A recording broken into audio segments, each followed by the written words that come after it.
할렐루야. 주 말씀 교회 아침 묵상입니다. 출애굽기 14장 3절. 바로가 이스라엘 자손에 대하여 말하기를 그들이 그 땅에서 멀리 떠나 광야에 갇힌 바 되었다 하리라. 아멘. 하나님께서 이스라엘 백성을 출애굽시켰는데 바로 곧장 블레셋을 통과하여 가나안 땅에 들어갈 수도 있지만 그들을 유월절 어린 양 피 바른 다음에 출애굽시켜서 홍해바다 앞에 진을 치게 한다는 사실입니다. 참으로 이상하지 않습니까? 정말 지금 조금 있으면 문제가 올 수도 있는데 하나님께서는 그들을 바할스본 맞은편에 바닷가에 진을 장막을 치게 하고 기다립니다. 누구를? 바로를. 그래서 바로가 마음이 변하고 완악해져서 막 뒤쫓아오는데요. 아주 뭐랄까 성난 마음, 완악한 마음으로 이스라엘 백성을 뒤쫓습니다. 그런데 7절 보니까 선발된 병거 600대와 애굽의 모든 병거를 동원하니 지휘관들이 다 거느렸더라. A급 병사들만 모아 특수군단을 만들어 추격합니다. 그러면 얼른 홍해를 건너야 되는데 하나님께서는 오히려 바할스본 앞에다가 진을 쳐서 기다리고 있습니다. 그들을. 그런데 이런 소문을 듣자 바로는요 얼른 뒤쫓아가자 하는 마음이 움직였고 또한 걔네들은 이제 막다른 골목에 막힌 쥐야 이제 갇힌 바 되었어. 우리가 잡으러 가자 한 거예요. 그래서 선발된 군대를 데리고 추격하는데요. 하나님께서는 왜 짓궂게 이렇게 하실까요? 이스라엘 백성들 마음이 얼마나 조아렸을까?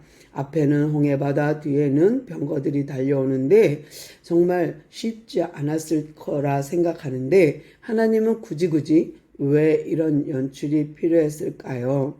하나님께서는 지난 주일날도 설명드렸지만은 욥기를 통해서 하나님은 무엇을 말해요? 정말 사탄 역시 하나님의 영역 안에 하나님의 허락하심 속에 움직인다는 거고요. 참새 한 마리가 팔리우는 것도 한 아사리온에 팔리는 것도 하나님이 허락하지 않으면 팔리지 않는다는 것을 우리는 잘 압니다. 하나님께서 이렇게 이스라엘 백성을 인도하면서 굳이 홍해 앞에서 바닷가에 진을 치게 한 것은 하나님의 영광을 드러내기 위함이죠. 온 천하에 하나님이 하신 일을 알리기 위함입니다. 그런데 그들이 뒤따라온 그 상황을 일부러 연출하셨는데요.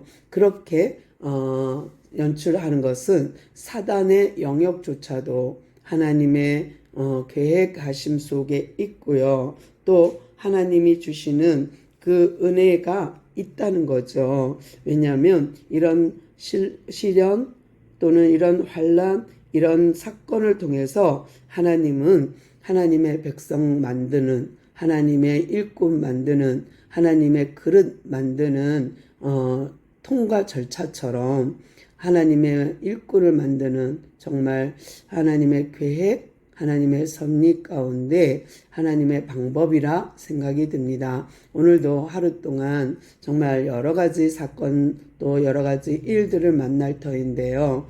하나님의 일하심을 볼 수 있는 영안이 있어 이 고통은 이 어려움은 이 난관은 하나님이 나를 만드는 작업이구나 또 하나님의 허락하심 속에 있구나 하고 정말 하나님의 큰 뜻을 바라보고 하나님의 영광을 기억하는 오늘 하루 되기를 소망합니다. 진심 자책하지 않고 하나님을 배반하지 않고 하나님을 외면하지 않고 어떤 문제가 닥쳐도 그것을 잘 해결해 나갈 수 있는 감당치 못한 시험을 주신 적이 없다는 하나님의 음성을 듣는 오늘 하루 되기를 소망합니다. 주님 감사합니다. 오늘도 우리에게 이렇게 하나님의 안에서 정말 성령 안에서 하나님의 섭리 안에서 우리를 살게 하셨사오니 좋으신 하나님, 좋은 길로 인도하실 줄 믿습니다. 또 어려움이 있다 할지라도 걱정하지 않고 자책하지 않고 또 두려움과 불안에 빠지지 않고 하나님의 계획을 볼 줄 아는 우리가 되게 하옵소서. 오늘도 우리를 지키시고 인도하시는 주님께 감사드리며 예수님의 이름으로 간절히 기도드리옵나이다. 아멘.